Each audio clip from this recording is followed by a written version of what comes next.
Pastor Julian here with Central's devotion for today. And before you comment, before you say anything, I want to let you know, I know, I need a haircut. Haircut is forthcoming. Don't worry about it. At some point, it will happen. If next week you don't see the haircut done, just know that I know. Okay, haircuts are forthcoming. The weeds are getting high. I'm wolfing out, and is going to get cut. So, our devotion today comes from James chapter 1, verses 2 to 4. And let me read this for you. It's pretty timely with the election, seeming never-ending election, and everybody upset on one side or the other as everything hangs by a thread.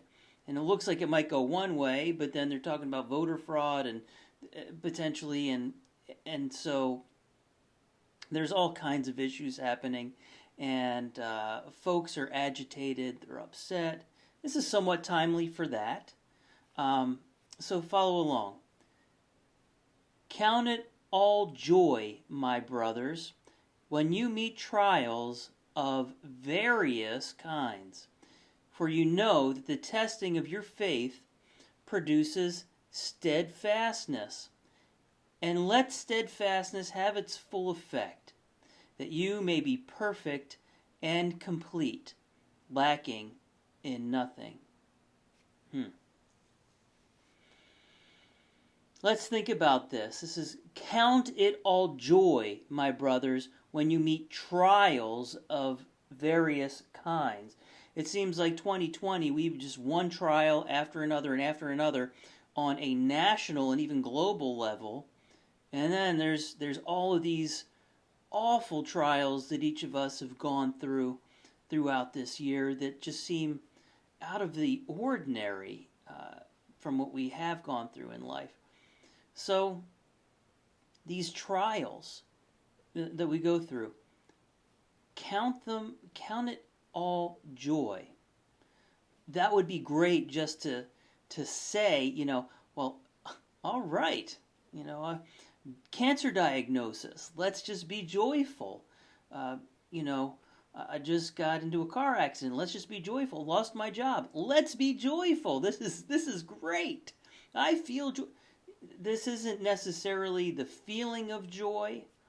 This isn't necessarily the expression of joy, but in a really strange sense. That's what James is in this strange sense that when you meet trials of various kinds and go through trials of various kinds, that you should count it as joy, because there is something that is very good that's going to come out of these trials. What you're experiencing is not good. The pain, the sorrow, the trouble, it's not good.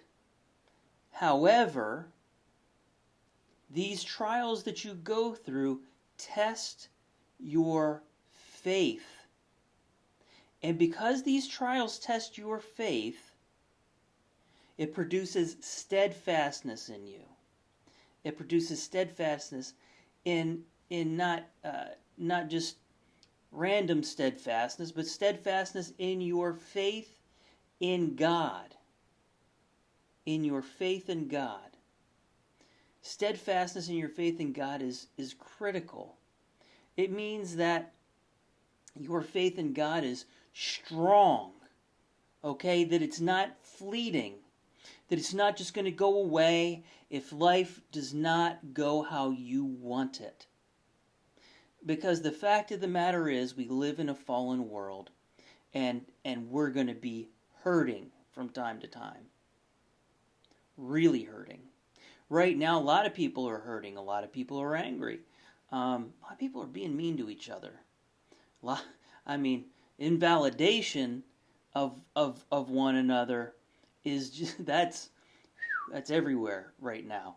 people just completely invalidating one another. They don't want to hear. But steadfast, just think about it like this for a moment. If you have if you really know your friends, when when things get difficult, things hit the fan, and and things are rough, and those friends stick by you, those friends will still be there with you. If you have friends that have been tried by fire, you know you have steadfast friends. And that's what God is looking for. He's looking for followers, believers who have steadfast faith. Is your faith genuine? Do you have a true salvific faith? It's a faith that's steadfast, that doesn't just go away. Sure, I believe it now while things are good, but then when they get rough, I'm gone. I'm gone.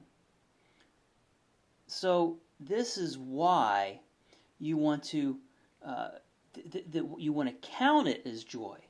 You want to count it as joy because you're going to be experiencing the joy of faith with God all of the time.